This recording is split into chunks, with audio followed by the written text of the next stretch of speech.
di puncak itu baru terjadi banjir bandang yang begitu dahsyat saat itu. Kita bisa perbuat gitu kan di lingkungan terkecil dulu deh gitu, jangan bicara luas gitu Kang Heri. Oke, bahkan kan waktu itu juga sampai ada yang namanya tempat tidur dibuang ke sungai, kemudian televisi itu miris sekali kalau kita lihat ke arah sana.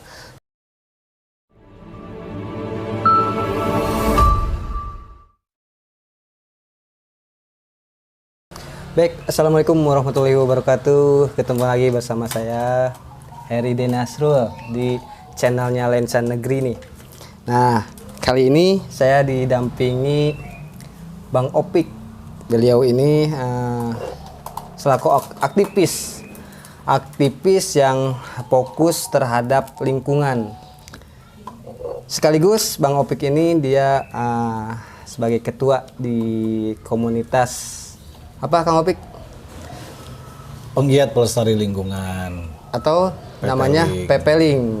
Oke, nah kali ini ditemani atau didampingi sama Bang Opik ini saya ingin ngobrol-ngobrol terkait lingkungan nih Bang Opik.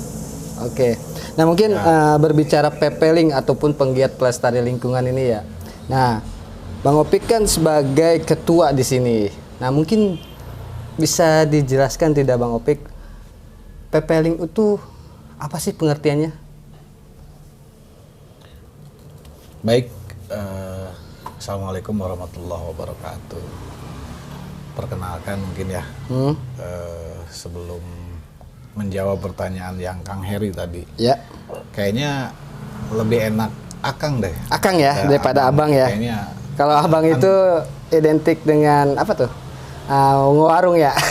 Bang beli ini Bang, Bang beli itu Bang. Atau bakso ya, tukang bakso. Bang beli bakso, jadi kurang pas ya. Kalau berbicara apapun itulah, kayaknya lebih, kan kita Sunda nih. Sunda ya. Gitu kan. Jadi lebih apa ya? Apa tuh? Lebih elegan dengan bahasa Akang. Kang, oke, Kang Opik. Sok dilanjut Kang. Pepeling sebenarnya sederhana sih. Pepeling ini kan kalau dalam bahasa Sunda, kembali lagi kepada bahasa Sunda itu kan sebuah nasihat ya. Sebuah nasihat Pepeling itu nasihat untuk diri sendiri. Jadi makanya saya bilang tadi kata pepeling ini simple gitu kan, dan bahkan mungkin sering kita dengar pepeling. Kalau di bahasa Sunda, di orang-orang Sunda ini pepeling diri. Nah, berarti nasihat untuk diri sendiri. Tetapi ketika dalam perjalanannya itu juga berarti nasihat untuk umat manusia. Nah, pepeling juga diartikan sebagai penggiat pelestari lingkungan. Ini kita adalah satu perkumpulan di mana saya dan rekan-rekan yang tergabung dalam komunitas Pepeling ini memang seringkali bergerak di ranah lingkungan hidup gitu kan. Nah, untuk menguatkan itu dan sebagai bahan pergerakan kita di Pepeling, beberapa kali kita melakukan aksi di sungai ya, sekitaran sungai. Tepatnya mungkin di Cisarua.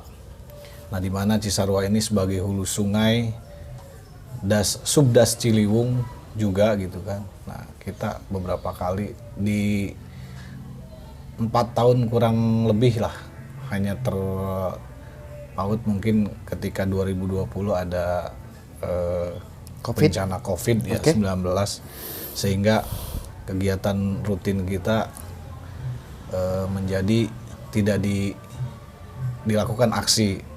Nah, tetapi di 2021 dan 2022 saja, dalam awal tahun itu ada beberapa event aksi kita di Sungai Cisarua.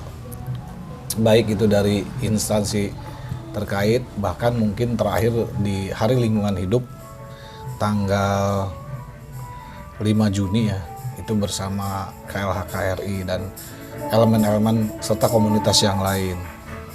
Nah, Pepeling sebenarnya kita sih bukan berarti pula kita tuh mengetahui seluk-beluk atau kita paling konsen di bidang PPL di bidang lingkungan hidup. Tetapi paling tidak kita bisa bermanfaat khususnya untuk diri kita sendiri dan orang lain, terutama yang ada di masyarakat. Gitu kan, sedikit banyak PPLing ini memang kita ini melakukan segala sesuatu dari hal-hal yang terkecil dulu. Misalkan bagaimana merubah pola pikir kita terhadap sampah gitu kan. Nah, sampah sebenarnya tidak hanya di sungai, tetapi kita memang ingin membuat sungai ini, terutama mungkin saya kelahiran di puncak Cisarua yang tidak jauh dari bantaran sungai Cisarua. Hari ini melihat sungai Cisarua begitu kredit. Nah, ketika kita melihat itu, kemudian kita terketuk dan merasa peduli terhadap lingkungan sekitar. Makanya pergerakan awal untuk minimal merubah mindset itu ya adanya di Sungai Cisarua, gitu kan.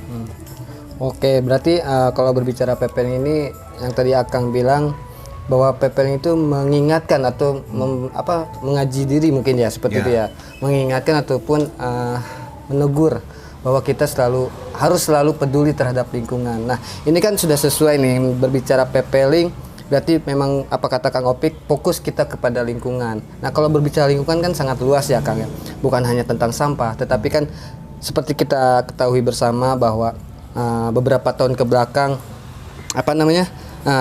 ada kejadian seperti di Sukajaya, yang di daerah kecamatan apa saya lupa lagi.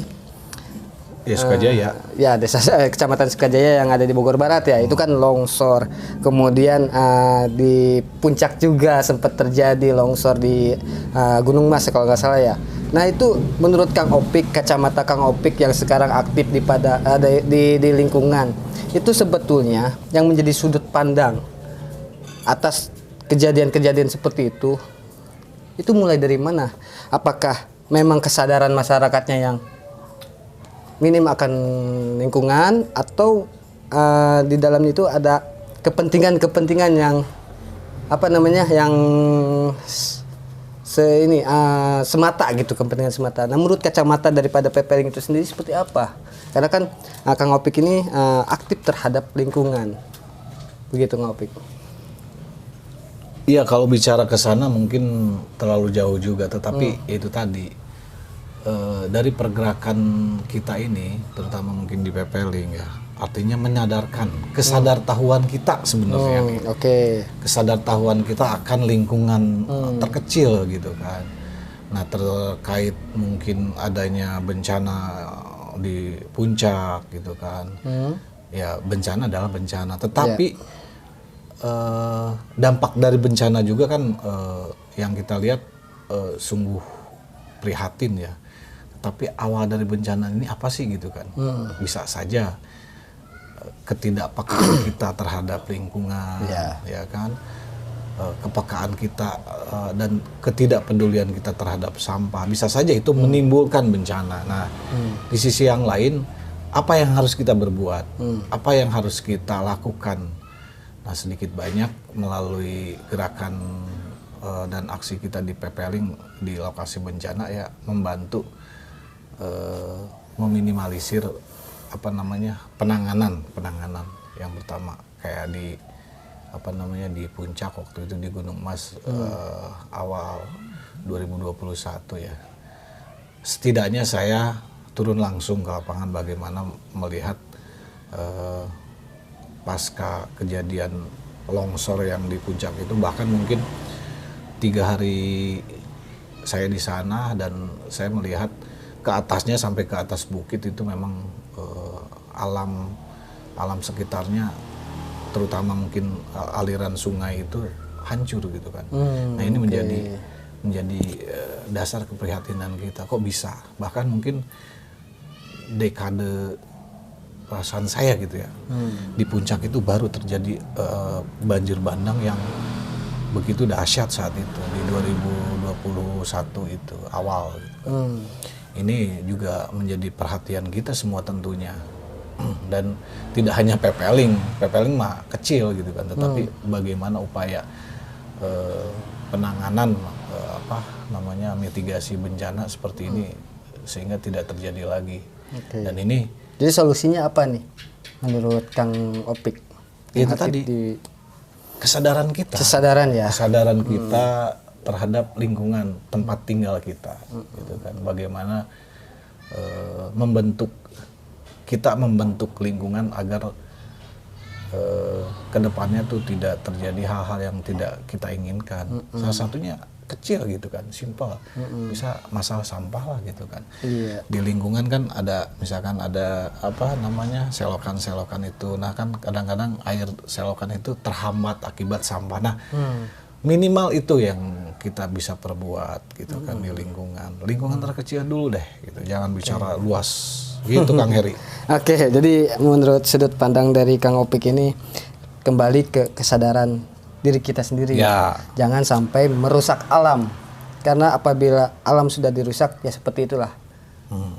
Adanya kejadian seperti itu. Nah, kita beralih nih ke segmen lain. Tadi sempat Kang Opik juga menyampaikan soal di lingkungan lain misalkan soal sampah. Oke?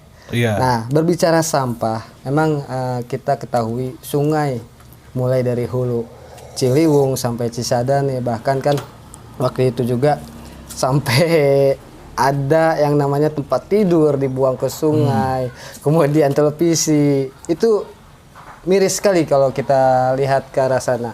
Nah, berarti kembali lagi itu lebih kepada kesadaran masyarakatnya. Apabila dibandingkan puluhan tahun ke belakang, itu kan kondisi alam kita, kondisi lingkungan kita ataupun kondisi sungai kita masih sangat jernih ya, Kang Opik.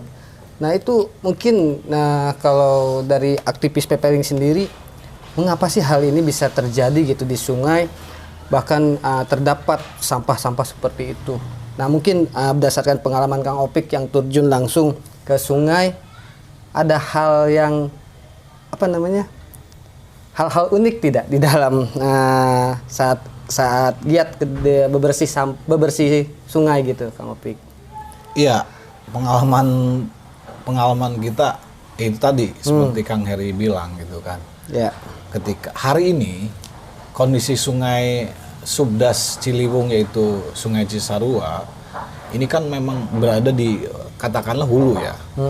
Karena aliran ini akan mengalir ke dan bermuara ke Jakarta tentunya. Nah sebelum ke Jakarta ini kan kita lihat nih di bendungan Sukamahi atau bendungan Ciawi yang kita kenal gitu kan. Nah ini tahun 2023 atau tahun 2024 kan akan selesai ya, yang diinformasinya akan mulai dioperasikan lagi. Ya, dioperasikan. Nah, bagaimana melihat itu di kemudian hari ketika saya tidak membayangkan ya kalau misalkan bendungan Sukamahi atau bendungan Ciawi ini tidak dihentikan terkait sampahnya, artinya apa? Ini kan akan menjadi satu permasalahan besar. Kita tidak membayangkan nanti bendungan Sukamahi atau bendungan Ciawi akan terjadi lautan sampah. Nah, berarti harus ada apa nih? Gitu kan.